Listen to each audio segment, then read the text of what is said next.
안녕하세요. 좋아요 과학 칼럼 부제 잇몸 활성화를 통한 치유와 재생 라이트 바디 액티베이션 for 힐링 앤 리젠. 오늘 첫 번째 강의를 시작하겠습니다. 제가 그동안 그 종교와 신화 철학적인 그 내용을 가지고 전 세계에 있는 중요한 그 종교 신화적 그 내용들을 다 파악을 해서 기본 구조가 같다는 것을 여러분들에게 계속 강의를 하고 있는데요. 그 미륵불 강의하고 요한복음 강의 요즘도 계속 하고 있죠. 그런데 이제 많은 분들이 이런 걸 좀 현대 과학적인 측면에서 접근해서 설명해 줄 수 없냐, 뭐 이런 요청들이 많으시고, 제가 요즘에 책을 쓰고 있지 않습니까? 그래서 책이 이제는 이게 잇몸 활성화를 통한 치유와 재생, 이 책을 쓰고 있는데, 요 그림은 제가 직접 그린 거예요. 일러스트레이터로 이렇게 그렸는데요. 이, 이, 이 치유와 재생이라는 것이 구체적인 어떤 그런 물리적인 어떤 몸에 대한 작용을 가하는 거기 때문에, 이 과학적인 이론을 소개 안 할 수가 없는 상황이 돼서, 또 그런 요청도 있고 해서 이 강의를 하면서 좀 더 개념을 정립을 해 나가야 되겠다, 그런 생각이 들었습니다. 그래서 좋아의 과학 컬럼으로 해서 이게 새롭게 강좌를 오픈을 요걸 해서 계속 꾸준하게 진행을 해 나가겠다, 그런 얘기죠. 그래서 오늘 첫 번째 시간은 제1강 뭐는 대우주와 소우주, 그리고 여기에 우주 창조의 씨앗 인플라톤이라고 있어요. 인플라톤. 이게 물리학 이론에 있습니다. 현대 우주 물리학에.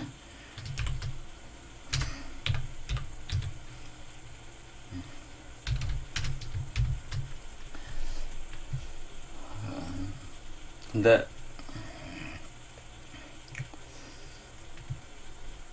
우리가 제가 이제는 제가 그 제가 공부한 게, 제가 원래 제가 원자핵공학 공부를 했어요. 근데 뭐 공부를 하진 못했지만 제대로 과 자체는 원자핵공학을 했기 때문에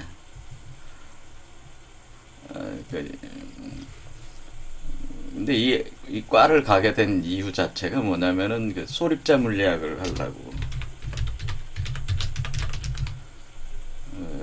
공부를 하려고, 제가 이제 고등학교 때 이제는 고등학교 때 소립자 물리학을 공부를 하려고 생각을 가졌어요.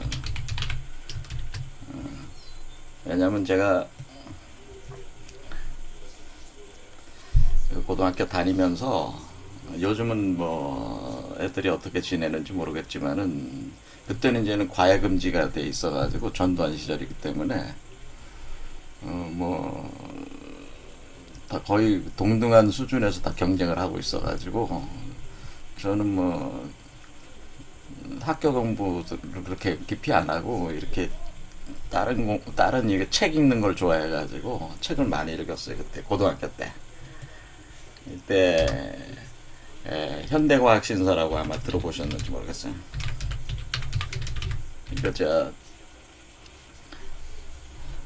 전파과학사라는 곳에서 한 100여 권 넘게, 지금 한 100몇십 권 정도 시리즈가 돼 있는 걸로 알고 있는데, 지금도 나오는지 모르겠습니다. 전파과학사라는 데서 굉장히 선도적으로 어떤 과학 대중화 운동을 하기 위해서 책을 문고판으로 내주셔가지고, 제가 이때 한 100여 권 정도 되는 현대과학 신설을 이때 다 읽었어요. 고등학교 때. 그래서 읽고, 그래서 제가 과학에 관심이 많았습니다. 그래서 소립자 물리학을 해보겠다고 한번 원자핵과학 갔는데, 가보니까 거기는 보일러 만드는 게요. 그러니까 뭐 만드냐, 핵발전소 만드는 게, 핵발전소 만드는 게 이게 보일러 구조하고 같아요. 거의 비슷해요. 연탄 보일러가. 그러니까 연탄하고 비슷해, 연탄.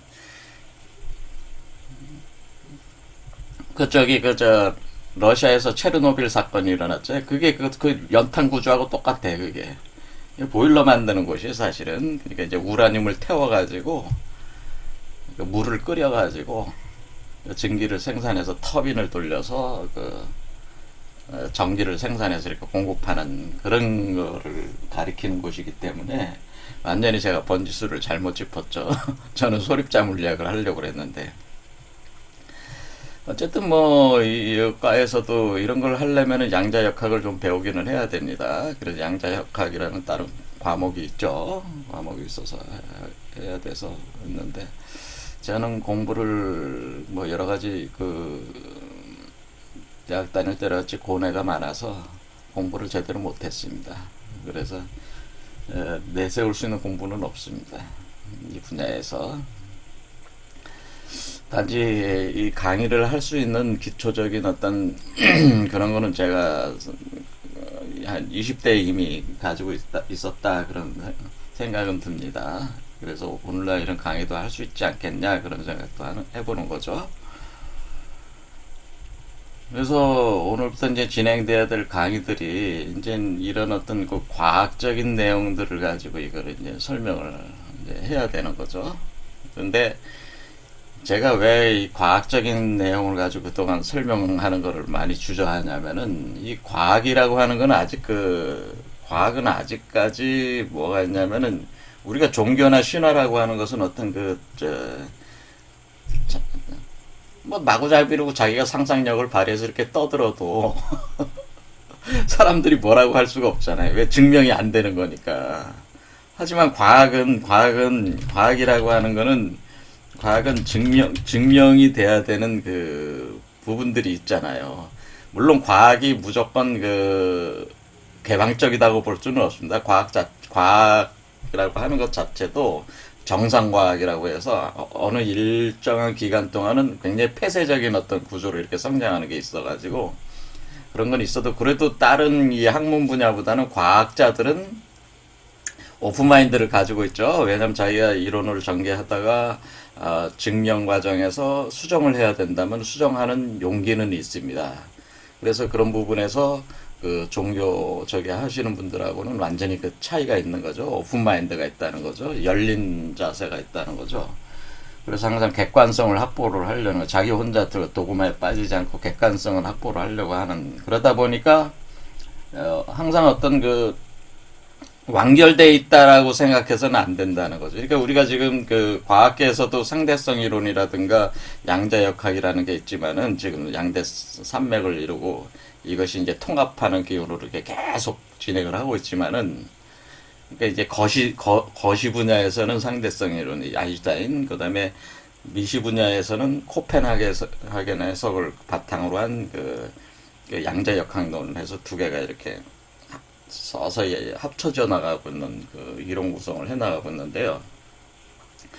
문제는 이런 것들이 이런 이론들 자체도 완결됐다고 볼 수는 없다 그런 거죠. 그러니까 우리가 어떤 철학을 이렇게 과학에 기반을 해서 어떤 철학적 종교적 사유 체계를 가지고 설명을 할 때에 항상 오픈되어 있는 거기 때문에 언제 어떻게 바뀔지가 모르는 게.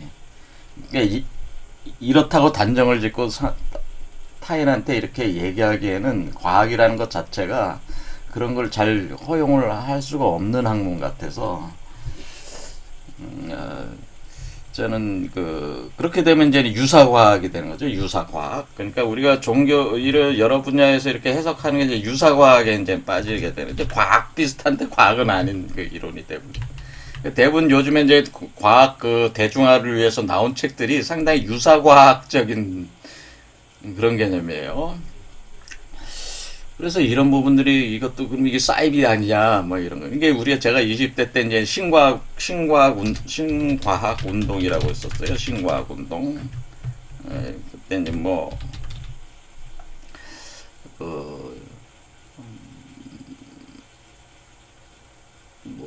누구의 우주심인가 그 책도 있고 엔트로피 관련된 책도 있고 그때 여러 데이비드 봄 나오는 그 홀로그램 이론도 그때부터 이미 나왔고 그러니까 이때 이제 신과학 운동, 그때 이제 환경 운동하고 많이 또 연결돼 가지고 이게 신과학 운동이 전개가 됐었는데 그런 것들도 상당히 유사과학 이론들이란 말이에요. 그래서 이게 사실은 그 어떤 과학 이론을 가지고 이런 어떤 그 종교적인 내용들을 또 이렇게 해석 분석을 해 나가려니까 참 이거를 해야 되나 그런 주저함도 사실은 있는 겁니다. 저 개인적으로는. 제가 이제 과학 철학 중에 이제 유명하신 분이 누가 있냐면 이제 화이트헤드 과장 철학, 화이트헤드. 우리 한국의 그 철학자들 중에 화이트헤드의 과장 철학에 많이 빠져 있으신 분들이 많이 있었어요. 이거는 이제는 화이트헤드 과장 철학은 이제 당시에 이제는 뭐 아인슈타인의 상대성 원리하고 그 다음에 맥스웰의 그 전자기장 이론 같은 거를 이제는 원용을 해서 어떤 그 기독교적, 카톨릭적 이분은 이제 카톨릭적인데 이제 과학자였죠. 아주 유명하신 분이고 이제 철학 자체가 거의 완결성을 갖추고 있으신 분이라 굉장히 뛰어난 과정 철학을 이제 자기가 구상을 해가지고 이렇게 전개를 하셨습니다. 사실 공부하면 좀 복잡합니다. 이게 사실 이쪽 그 과학 이론을 모르시는 분이 화이트헤드 과정 철학 하는 거는 쉽지가 않아요. 그게 그래서 이 과정 철학 같은 거가 제가 대학교 다닐 때 저도 이제 이거 공부를 좀 했었어요. 철학적 부분에서는. 근데 여전히 그 무엇인가 그 물론 이 과학이라고 하는 것도 사실 그 신학에서 시작을 한 거예요. 신학. 그 여러분들이 칸트 아시잖아요. 칸트라는 분이 그 유명한 삼비판서 냈잖아요. 순수 이성 비판, 실천 이상 비판, 그다음에 판단력 비판, 헤겔 앞서서 낸 그 독일 유명한 철학자 칸트가 사실 그 별이 어떻게 생성되는가에 대한 성운론을 그 사람이 제창한 거예요. 그러니까 그 사실은 그 어떤 철학자가 그러니까 예전에는 그 철학자가 신학자이면서 과학자였, 그걸 다 겸하고 있었어요. 겸하는 게 있었어요. 그래서 이게 서서히 분화가 된 거죠. 이렇게 됐음에도 불구하고 오늘날 이렇게 어떻게 그 과학을 가지고 이렇게 어떤 이런 개념들을 설명을 한다는 게 그게 앞으로 어떻게 될지 모르잖아요. 과학 이론이 변화를 계속 하고 있으니까. 그러니까 좀 주저하는 면이 있다. 근데 지금 이제 돌아가는 양상을 보면 과학계도 돌아가는 양상을 보면은 이제는 해봐도 되지 않겠냐 그런 생각도 들기는 합니다. 자, 그래서 오늘은 이거 대우주 소우주 우주 창조의 씨앗 인플라톤 이거 오늘 해보겠습니다. 우선 제가 이거를 이 과학 칼럼을 하는 이유가 그러니까 목적이 있어요. 근데 목적이 뭐냐면은 저는 저의 관심은 사람의 몸이 변화하는 게 제 관심이죠. 그러니까 저는 우리 인간의 그 생물학적인 육체를 가지고 어떻게 빛의 육체라고 하는 두 번째 몸, 한마디로 우리 몸에서 두 번째 몸을, 그러니까 이게 그죠? 두 번째 몸으로서 빛의 육체죠. 빛의 육체를 우리 몸 안에서 어떻게 생성해내느냐. 여기 이제 두 번째 몸으로서 빛의 육체가 나오는 거잖아요. 우리 몸을 기초로 해서. 이것은 첫 번째 우리 피지컬 바디예요. 첫 번째 육체. 이 메커니즘을 첫 번째 몸, 이건 탄소 생명체라면 탄소체.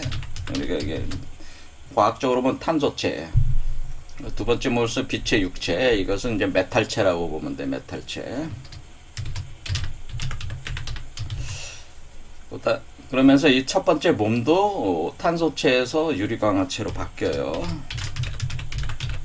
이게 사람 몸이 바뀐다 이거예요. 이거에 대한 공부를 초점을 맞춰서 하는 거니까 인간 변화. 그러니까 저는 주 핵심 관심이 사람 자체의 그 몸과 마음의 변화, 몸과 의식의 변화에 초점을 맞춰서 이 강좌를 하겠다는 겁니다. 그러니까 이런 일반적인 과학이론으로 막 이렇게 가면은 이게 길을 잃어버릴 수가 있으니까. 그러니까 요거를 항상 염두에 두면서 갈 거니까 그걸 감안을 하시고 들어주셔야 된다. 그러니까 제가 이 과학 강좌 하는 이유는 첫 번째 몸 탄소체에서 어떻게 두 번째 몸인 메탈체가 나오고, 그것이 빛의 육체 메탈체가 나오고, 또 우리 첫 번째 몸은 어떻게 또 유리 광합체로 변화해 가는가에 대한 그 메커니즘이 어떤 것이냐에 대한 과학적인 접근이다, 이렇게 보시면 된다.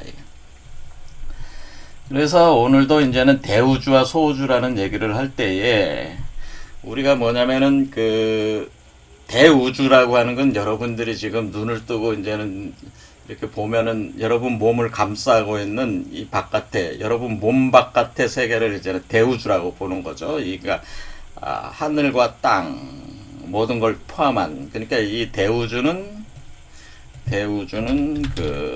자꾸 저기 해야 되네. 대우주는 몸 밖이다. 그러니까 구체적으로 몸 바깥에 있는 거를 이제 대우주다, 이런 거고, 소우주는 몸이다, 그런 거죠. 소우주는 몸이다. 그러니까 대우주는 여러분의 몸의 피부를 기준으로 해서 피부 바깥에 존재하는 것을 대우주, 우리가 소위 말하는 자연이다. 이것을 우리가 표현할 때 이거는 천지자연이다, 이렇게 표현한단 말이에요. 천지자연이 우리 피부, 여러분의 피부, 몸 피부 밖이 천지자연. 소우주는 피부 안. 그러니까 이게 몸 밖이라기보다는 피부 밖. 피부의 밖과 피부의 안. 이렇게 해서 대우주와 소우주를 나눈다고 이제 가정을 하고 이제 진행을 하면은, 우리가 이제 이게 어떻게 생각하냐면, 소우주는 대우주의 축소판이다, 이런 식으로 하는 거죠. 원래 우리는 어떻게 해요? 인간은, 그러니까 소우주는 이제 인간이 되는 거죠. 소우주인 인간은 대우주의 축소판이다. 그러니까 구조 자체가 동일하다는 거죠. 구조와 내용이 같다는 거예요, 사실은. 그러니까 소우주와 대우주는 구조와 내용이 같다. 그러니까 대우주의 축소판이다, 소우주가. 이런 얘기죠. 이런 얘기는 뭐 많이 들어보셨잖아요. 사람은 소우주다. 그거는 이제는 서양에서도 뭐 많이 얘기하고, 동양에서도, 한의학에서도 많이 얘기하는, 인간은 그 소우주다라고 하는 거죠. 실제로 그렇습니다. 그러니까 이걸 이제 다른 얘기로 하면은 이제 이게 되는 거죠.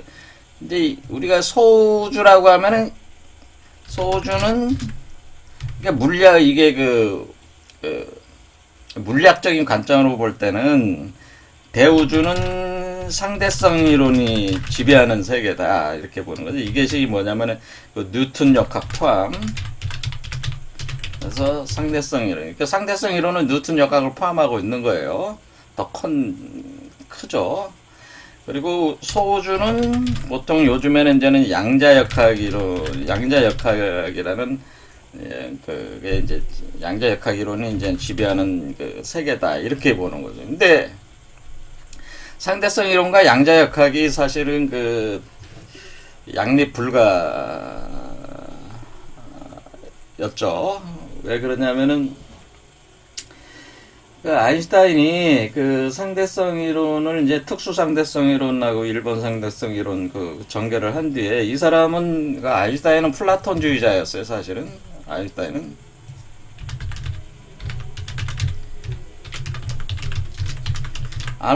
플라톤주의자라고 하는 얘기는 뭐냐면은, 아인슈타인은 자기가 신은 주사위를 던지지 않는다라는 말을 썼어요.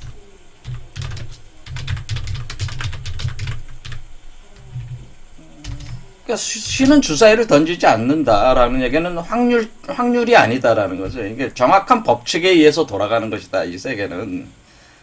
우리가 단지 그 법칙을 파악하고 있지 못하고 있을 뿐이지 사실은 정확한 그 기하학적 어떻게 보면 그 플라톤주의라고 하는 것은 사실 유클리드 기하학적인 상당히 유클리드 또는 유클리드 기하학이 아니라도 비유클리드 기하학이라도 뭔가 그 기하학적으로 완벽한 그 세계가 이데아적인 세계가 있어서 현실계에 그것이 투영이 된다는 개념이기 때문에 원본 자체는 완벽한 메커니즘에 의해서 도형적으로 완전히 그 틀이 딱 잡힌 구조에서 착착착착 이렇게 가게 돼 있다. 완벽성에 대한 그 완벽한 그 기하학적 구조를 파악을 하는 것이 과학자의 그 어떤 그런 거라고 봤죠. 근데 양자역학을 한 그 닐스 보어라든가 이제 하이젠베르크 같은 이 사람들이 이제 주도한 게 이제 코펜하겐 해석이라도 그 닐스 보어인가 뭐 그런 사람들이 이제는 거기 모여가지고 이제는 그 원자 구조 연구하고 막 이래 하다 보니까 이게 그러니까 어떤 관찰자의 어떤 그 개입이 있다는 거죠. 결과에 영향을 준다는 어떤 이론을 만들게 돼서 그 어떤 이 세계가 마치 확률적으로 어떤 존재하는 것 같은 그 이론을 내게 되죠. 확률성. 그러니까 양자역학 세계는 확률적 세계다라고 이렇게 표현하게 돼요. 그게 뭐냐면은 이게 이제 대표적인 이론이 뭐냐면은 하이젠베르그의 불확정성 원리. 이 하이젠베르그가 만든 게 이제 행렬역학이라. 이분이 이제 행렬역학을 그때 처음 만든 거예요. 그러니까 행렬역학이라는 게 예전에 없었어요. 행렬을 매트릭스. 근데 이제 불확정성 원리. 이것은 이제는 그 관찰자가 어떤 그 결과에 영향을 줄 수 있는 어떤 그런 개념으로 이것을 이제 그걸 그냥 용인하는 이론으로 불확정성 원리를 이제 전개하게 되고 이것을 이제 슈레딩거의 파동 방정식을 확률 함수로 받아들이게 되면서 이게 처음에 슈레딩거가 이게 파동 방정식을 이렇게 그 원자 안에서 전자가 이렇게 돌아가는 거를 파동 방정식으로 기술을 해냈어요. 완벽하게. 그러니까 아인슈타인은 봐라 이게 완벽한 그 기하학적인 어떤 표현 아니냐 이런 식으로 얘기를 하니까 그 코펜하겐 저기 팀 이게 이제 아인슈타인에 대응되는 팀이 닐스 보어라든가 뭐 그런 사람들이에요. 그 하이젠베르그 같은 사람들이 다시 이런 거를 저기 해서 그게 아니고 이제 그 슈레딩거의 방정식을 그 파동 방정식을 해석을 한 거죠. 그게 근데 하이젠베르그의 행렬역학과 슈레딩거의 파동 방정식이 같은 결과를 항상 내고 있어가지고 이게 이해가 안 되는 거죠. 아니 하이젠베르그는 불확정성 원리라는 어떤 그 주관성이 객관성에 어떤 영향을 준다는 어떤 이론으로 한 그 결과나 파동 방정식이라는 결과가 같다면은 우리가 파동 방정식이 가지고 있는 그 본래 내용이 사실은 그 어떤 그 불확정성 원리를 반영하는 개념일 수도 있다고 그래서 그 파동 방정식을 확률 함수로 보게 되는 거예요. 그래서 그걸 인정을 한 거죠. 슈레딩거 쪽에서 이제 인정을 하게 되면서 아인슈타인이 한마디 열받는 거죠. 아니, 그러니까 이게 주사위를 던지는 거잖아요. 확률이니까. 그렇죠. 그래서 이렇게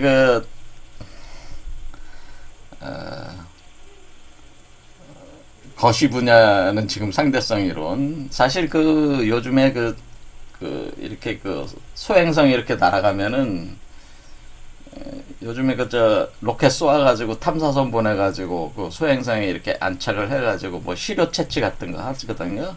근데 굉장히 정밀하잖아요. 카이퍼벨트 같은 데서 뭐 소행성 하나가 그래서 이탈을 해가지고 지구 쪽으로 근처 날아가는데 거기를 미리 예측을 해서 그 위치에다가 로켓을 쏴가지고 거기다 갔다가 탐사선을 안 치는 거 아니야. 그리고 시료같이 채취하는 거 아니야. 이런 것도 한 뉴턴 역학 안에서 다 처리를 할 수 있거든요. 사실은 이게 거시 분야는 사실 양자역학이 필요가 없어요. 근데 대우주의 세계는 이게 상당히 플라톤주의적인 어떤 그런 그거로 이제 접근을 하는 거고, 양자역학은 확률 개념으로 이렇게 접근하니까 완전히 보는 세계관이 이렇게 틀려져 버리는 거 아니에요. 접근하는 방식이. 그런데 항상 이 대우주와 소우주는 대우주의 축소판이다라는 개념, 이게 두 개가 사실은 우리가 통일할 수 있는 이론이 나와야 된다고 하는 것은 요런 개념이죠. 그래서 그 소우주인 인간은 대우주의 축소, 이게 같은 얘기인데, 이것이 그래서 통일 이론을 자꾸 나와야 된다는 거죠. 그런데 그것을 우주를 지배하는 네 가지 힘에 대해서 어떤 중력 요소까지 이렇게 포함해 가지고 이렇게 하는 이론들이 이제 촉근 이론 같은 게 이제 등장을 하게 되는 거죠. 이게 상대성 이론과 양자역학 통합하는 이론을 만들어내는 거죠. 계속 지금까지 계속 하고 있는 겁니다. 자, 되게 이렇습니다. 그래서 어쨌든 간에 지금 아직까지, 그러니까 지금 이렇게 거시 분야인 상대성 이론과 미시 분야인 양자역학을 나름대로 지금은 촉근 이론으로 나름대로 했다고 하지만은 사실은 이론이죠. 말 그대로 이론이다. 그 이론이 워낙에 수학적으로 워낙에 복잡한 보통 사람들이 상상을 초월하는 수학을 사용해서 하기 때문에 여기서 얘기해봐야 뭔 말인지도 몰라요. 저도 모르고. 물론 저도 수학 공부를 했지만은 몰라요. 그러니까 아인슈타인도 수학은 잘 못했어요. 그래서 배워서 해서 옆에 수학자가 도와줘야지 풀었어요. 그런 수준이니까 그런 분들도 쉬운 게 아닙니다. 그래서 일단은 여기서 제가 말씀을 드리는 거는 대우주와 소우주는 대우주의 축소판이다. 맞습니다. 자, 대우주는 소우주의 대우주, 소우주. 근데 여기서 뭐냐면은, 자, 그럼 봅시다. 여러분의 몸 밖에 있는 대우주, 여러분 피부 바깥에 있는 대우주와 피부 안에 있는 소우주. 자, 이 우주가 동등한데, 여러분은 이 우주 컨트롤이 안 되잖아요. 대우주든 소우주든 우주에 대한 컨트롤이 안 되잖아요. 여러분이 저기 가가지고 가서 나를 사랑한다면 별을 따다주세요 하면 여러분이 날아가서 별 따다줄 수 없잖아. 그렇죠. 대우주 컨트롤 안 되잖아요. 여러분이 소우주 컨트롤도 안 되잖아, 지금. 여러분이 유에 무슨 암이 생겼는데 암 제거해달라고 암 제거를 해야 되는데, 여러분이 암덩어리를 떼낼 수도 없잖아요. 그렇죠. 그러니까, 지금 뭐냐면은, 이게, 대우주든지 소우주든지 사실은 인간으로서는 사실은 컨트롤이 잘 안 되고 있어요. 근데 인류 문명이 계속 이런 컨트롤 수준을 높여나가고 있는 거죠. 과학 문명이라는 게 그런 거예요. 그렇죠. 그런데 여기 이제는 제가 여기서 제가 계속 공부하면서 이제는 알게 된 건 뭐냐면은, 소우주는 대우주의 축소판이고, 또 뭐가 있냐면은, 대우주가 소우주를 낳았지만은 대우주 속에서 소우주가 나왔다 라고 하는 거죠. 대우주 속에서 소우주가 나온 거잖아요. 그렇죠? 인간이 원래 우주 빅뱅이 일어난 뒤에 지금 인류가 지금 살고 있는 거니까 대우주에서 소우주가 나온 거잖아요. 근데 또 뭐가 있냐면 소우주 속에서 대우주가 나온다, 이런 얘기가 있다는 거예요. 이거 무슨 얘기냐, 이런 거죠. 소우주 속에 대우주가 있다는 거예요.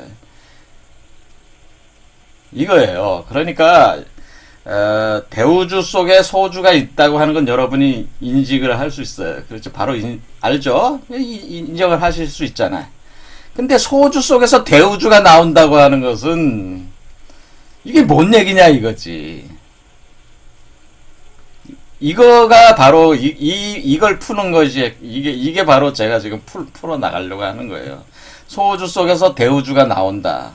그리고 소우주 속에서 대우주니까 사람 속에서 사람 속에 우주가 있다는 거예요. 있고 사람 속에 우주가 있고 대우주가 있고 그 대우주를 사람이 지배할 수 있다. 이런 개념이란 말이에요. 아니 그러면 별 따다 달라 그러면 별 따다 줍니까? 별 따다 줍니다. 그런 얘기예요. 아니 그게 어떻게 가능한가요? 이런 거를 이제 하는 거죠. 아니 이 광활한 우주 바깥에 있는 피부 바깥에 있는 광활한 우주를 내가 지배를 못 하는데 그러면은 이 바깥에 있는 광활한 우주도 지배할 수 있습니까? 지배할 수도 있습니다. 어떻게 하냐면 사람 몸속에 대우주가 있기 때문에 사람 몸속에 대우주를 대우주를 통해서 여러분 피부 바깥에 대우주에도 영향을 줄 수가 있다. 이런 거예요. 이거 너무 황당한 얘기인지 모르겠지만은 그런 얘기예요. 그래서 여기서 우리가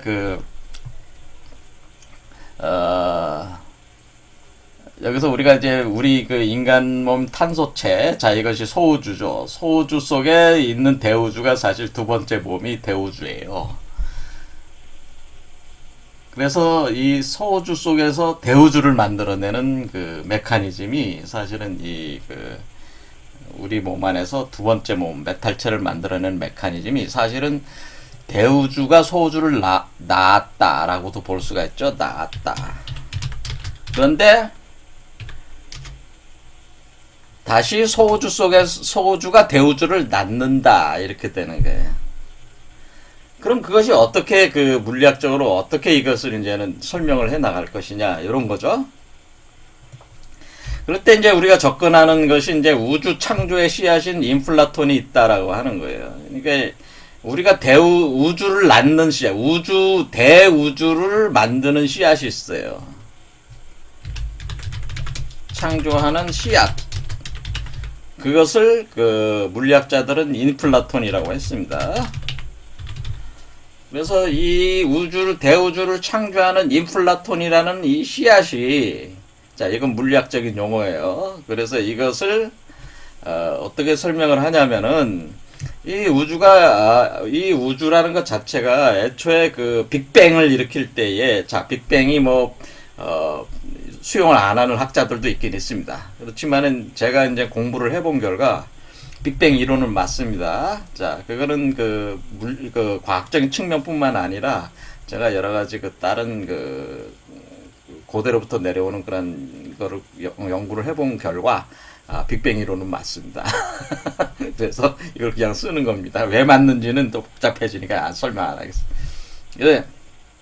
그래서 우주를 창조하는 씨앗이 있어요. 그래서 우주를 창조하는 씨앗이 있어가지고 그게 우주 창조하는 씨앗. 그러니까 이제 양자라고 그래요. 물리학적으로는 양자. 어떤 양자가 있는데 퀀텀. 양자를 영어로 뭐라고 그래요? 퀀텀.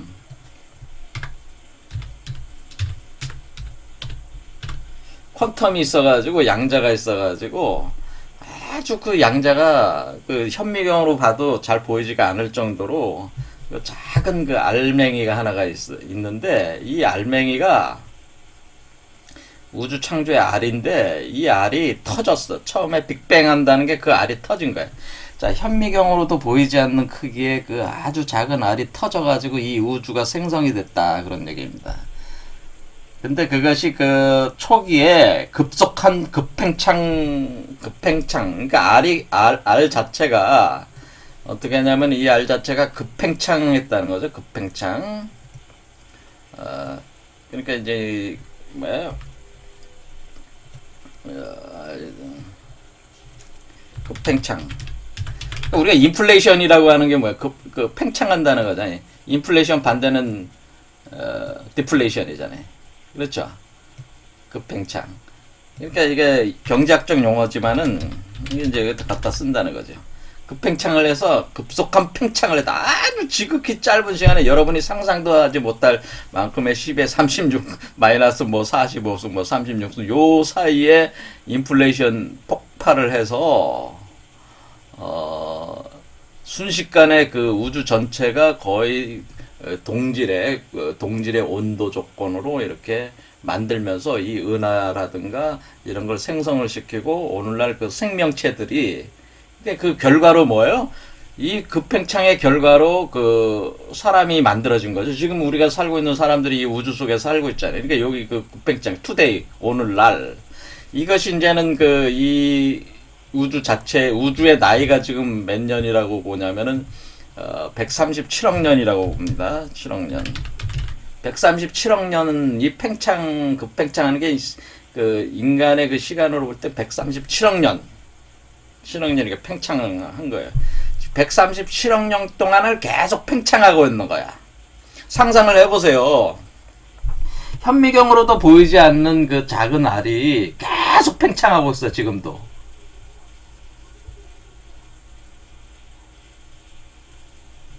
아니, 그 현미경으로 또 보이지 않는 그 알이 아직도 팽창을 하고 있단 말이에요. 그러니까 사실 우리는 뭐예요? 지금도 우리는 알 속에 살고 있는 거야. 따져보면 알 속에 살고 있다. 이 알이 뭐야? 동그랗다고 가정을 하면은 동그란 것이 계속 팽창하니까 때. 근데 저 바깥에는 뭐 빛의 광속에 가까운 속도로 팽창하고 있으니까 사실은 우리가 이 인플라톤 안에서 살고 있다 그런 얘기. 신비한 얘기이지만은 그래요.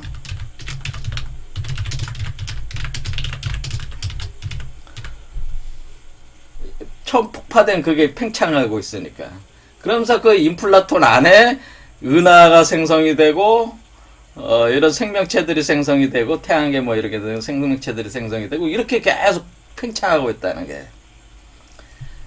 자, 이 이론은 뭐냐면은 동양 철학에도 나와요. 그걸 이 인플라톤을 뭐라 그러냐면 동양 철학에서는 이런 인플라톤을 태극이라고 해서 태극.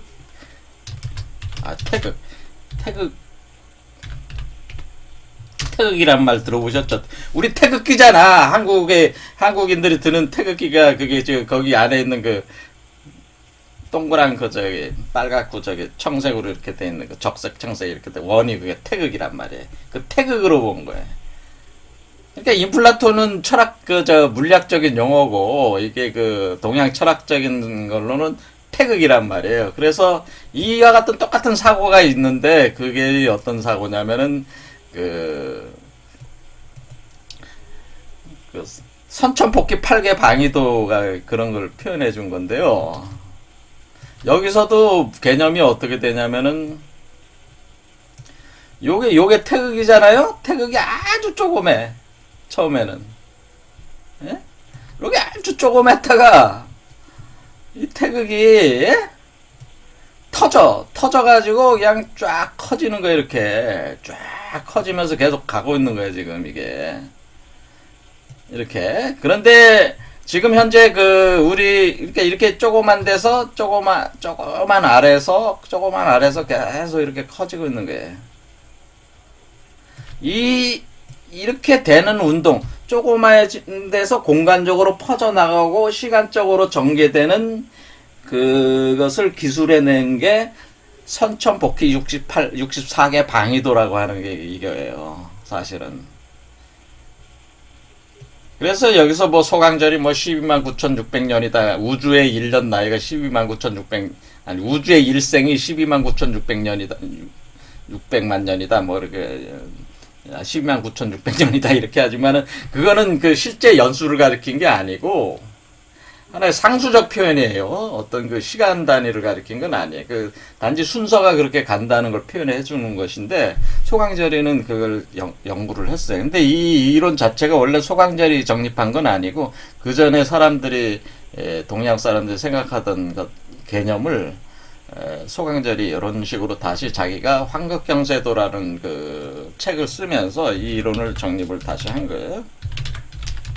그래서 이것이 환극경세도로 해서 이렇게 이제는, 그런데 이제는 소강절이라는 이 양반이 송나라 때 사람이거든요. 아주 제가 좋아하는 사람입니다. 근데 이 양반이 이런 이론을 전개하는데, 여기는 뭐냐면은 지금 현재 우리 우주는 계속 팽창 중이잖아요. 아직까지 인플라톤이 계속 팽창 중인데, 소강절이 전개한 이론은 뭐냐면 우주는 팽창했다가 수축한다는 이론이에요. 팽창했다가 다시 수축해 들어온다는 이론이에요. 팽창이 닿으면은 수축한다는 거예요. 자, 이것이 이제는 이런 점이 틀린 거죠. 우주관에 있어서. 그럼 어떤 게 더 그럴듯하게 보여요? 저는 소강절 이론이 조금 더 정밀하게 보여요. 보이기는. 이론적으로는. 그러니까 태극이야. 그러니까 이 인플라톤이 태극이란 말이에요. 그래서 그러니까 소강절의 개념으로 따지면 이 빨간색 있잖아요. 지금 여기서 폭발을 해가지고 계속 이렇게 커가고 있는 거지. 지금 우주가 계속 자라고 있잖아요.